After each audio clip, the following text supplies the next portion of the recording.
네, 안녕하세요. 2차 전지와 테슬라에 올인하고 있는 일레컨이라고 합니다.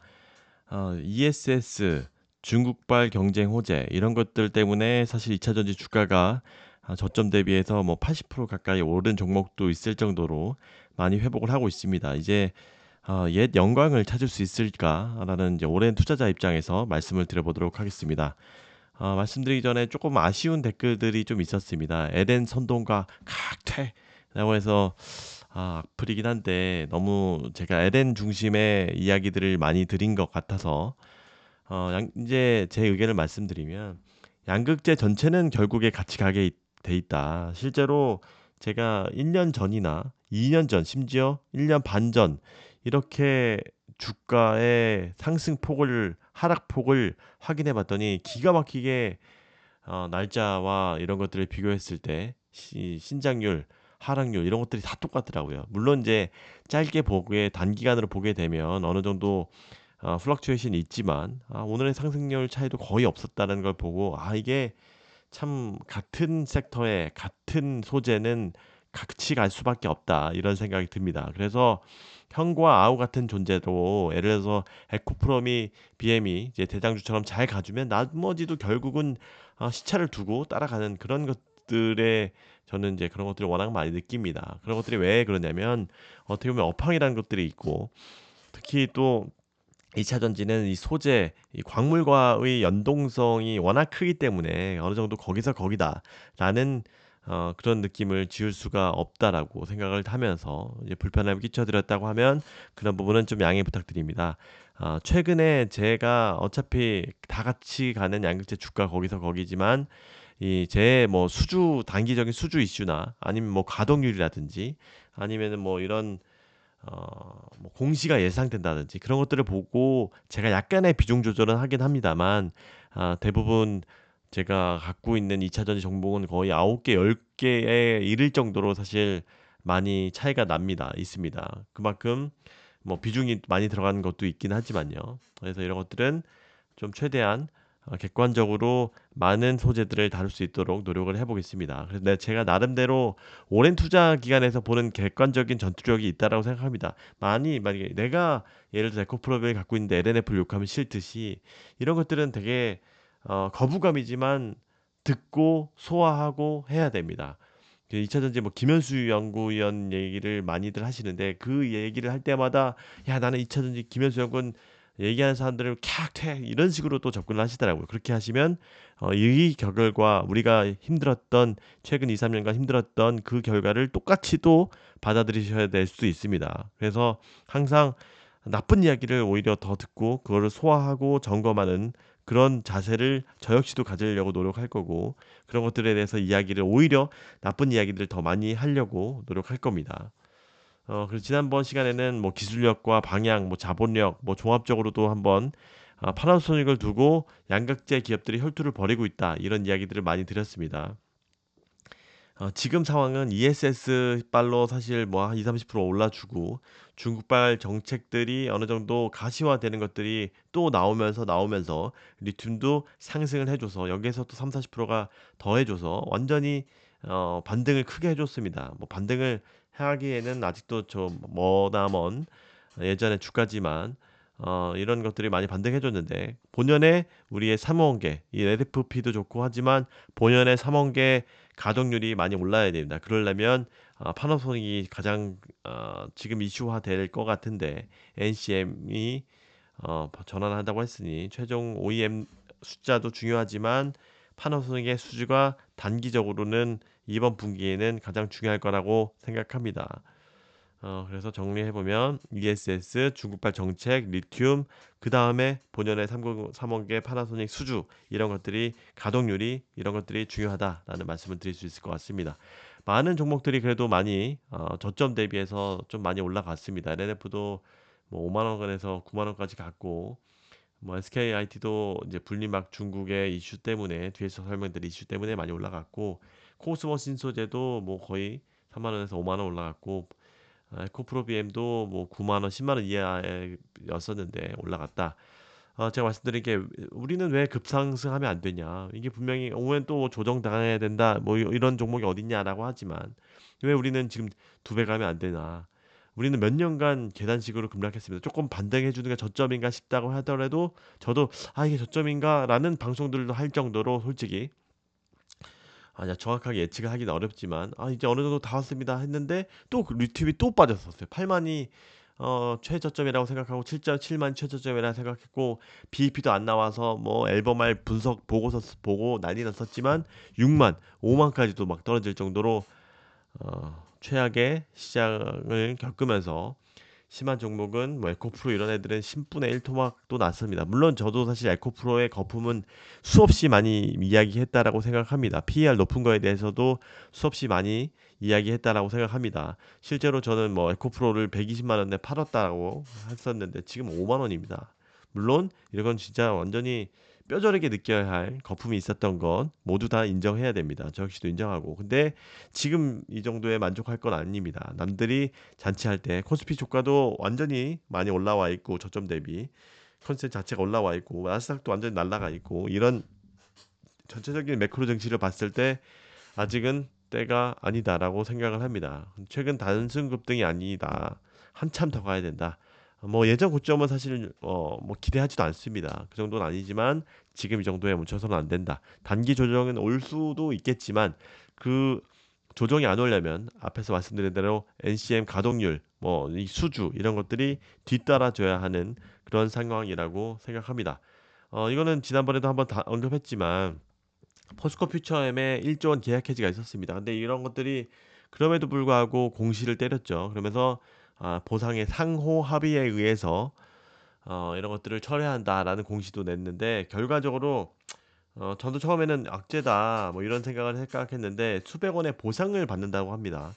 이 뭐 바인딩 계약이냐 아니냐 뭐 이런 이야기들이 많은데 실제로 뭐 포드나 셀 기업들은 좀 어느 정도 그런 보상을 받는 것 같습니다. 바인딩 때문에. 이제 포드처럼 뭐 약속한 물량을 너무나 못 해주고 하면. 근데 이제 그거는 뭐 자기네들이 투자한 거에 비해서 한참 떨어지는 수준이긴 하죠. 근데 이제 소재 업체들은 많이 그런 것을 좀 받지는 못하는 거에 업계의 현실이라고 생각을 합니다. 근데 이제 포스코 퓨처의 1조 원 계약 해지는 금액 비중도 낮고 보상도 받고 나쁘지 않다. 이런 생각이 듭니다. 이런 것들이 보상을 받기 때문에.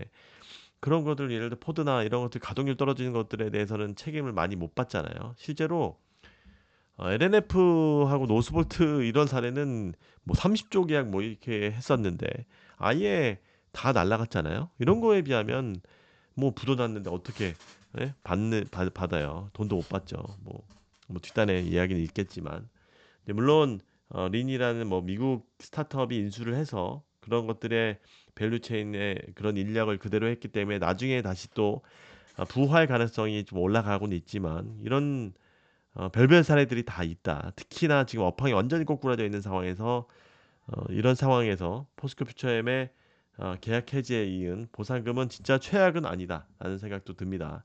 그리고 또한 지난번에 말씀드렸지만 LFP냐 LMR이냐 이런 것들에 대한 전략들이 다 소재 기업들이 강점이 다릅니다. 앞에서 말씀드렸듯이 제가 기술력과 방향이 다 다르다라고 말씀을 드렸는데 정리해 보면 LNF는 이게 앞으로 또 어떻게 될지 모릅니다. 리튬가가 또 많이 올라가 줘서 LFP가 리튬 비중이 높잖아요. 그러면서도 LFP의 가격 경쟁력이 조금 약화될 수 있습니다. 그럽니다. 그럼에도 불구하고 지금 너무나 많이 떨어져 있기 때문에 그럴 가능성은 쉽지는 않습니다만 어쨌든 LFP에서 가장 앞서 있는 거는 LNF가 맞습니다. 여러분들.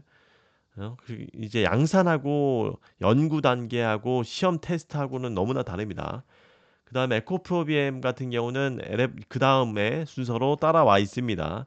샘플을 하고 향후 양산 전환 여부를 결정한다는 방침이다. 이 정도 수준입니다. 뭐 1년에서 6개월 정도는 뒤쳐져 있는 것은 맞습니다. 근데 포스코 퓨처엠은 LFP 시장의 신중한 입장이다. 얘네들은 사실 좀 되게 늦었습니다. 어떻게 보면. 그래서 LMR 양극재에 집중을 하고 얘네들은 LMR에 더 빠릅니다. 나머지 애들보다 어떻게 보면. 물론 에코프로비엠은 다 고르게 되고 있고 뭐 제가 LNF 주주 여러분이 또 LNF가 더 좋다 뭐 이런 이야기도 할 수 있지만 상대적으로 이거는 굉장히 예민한 부분이긴 합니다. 뭐 정확하게 비교하기 어렵잖아요. 근데 확실히 밀고 있는 데는 포스코 퓨처엠은 LMR에 더 집중을 하고 있다. 다만 이런 것들은 어 GM이랑 명확하게 하고는 있지만 28년 상용화 물론 27년에도 되겠지만 좀 시간이 경쟁력은 분명히 있죠. 밀도도 30% 높고 가격 경쟁력도 있고 하지만 좀 시간이 좀 아쉽다. 그래서 얘네들이 중국의 CNGL이랑 한 게 어느 정도 완성된 전구체를 받아서 걔네 기술을 최대한 많이 활용을 하려고 하는 뒤늦었지만 그런 거를 만회하려고 하는 그런 부분에서 이루어진 거라고 보시면 될 것 같습니다. 그래서 얘네들은 LG화학은 LFP하고 LMR 투트랙 하고 있다. 나머지 어 제일 빠른 거는 LNF, 그 다음에는 에코프로비엠, LG화학이 이제 어느 정도 돼 있고 포스코피처엠이 좀 늦어져 있고 다만 포스코피처엠 LMR에 좀 앞서 있고 뭐 이런 식으로 좀 보시면 좋을 것 같습니다. 이게 나쁜 뜻으로 받아들이시지 않았으면 좋겠습니다. 다 어차피 이 고객사 라인별로 최종 OEM을 어떤 선택을 셀사와 하느냐 이런 것들이 중요하기 때문에 뭐 경쟁력만으로도 되는 건 아니기 때문에 자본력에서 가격을 후려쳐서 한다는데 앞서 나갈 또 능사가 아닌 거죠.